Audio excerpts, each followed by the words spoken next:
Grab your phone right now, pause this video, and I want you to see how much time you have spent staring at your phone screen.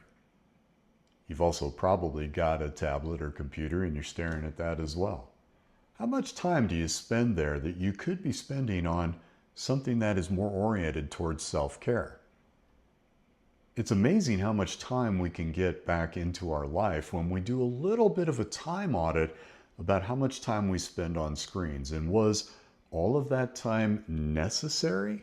Really necessary? I think you'll discover one of the keys to self-care. I get a lot of people who tell me, Roger, I just don't have time to do these things. Really? I bet if you're honest with yourself, you could find time all over the place. And the other myth is that you need to have all this time for self-care. It's not true.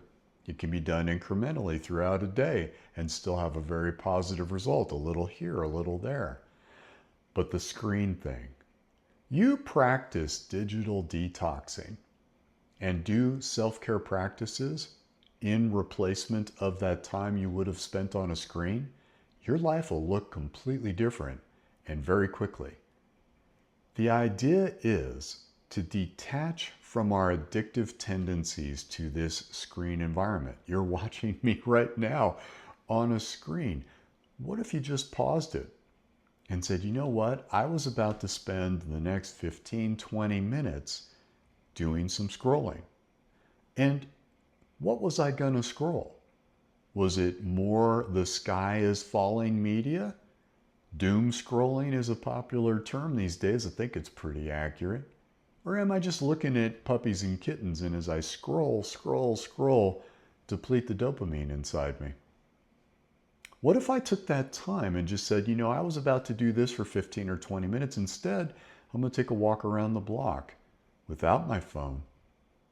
And I think I'm going to count squirrels while I walk, or birds in the trees.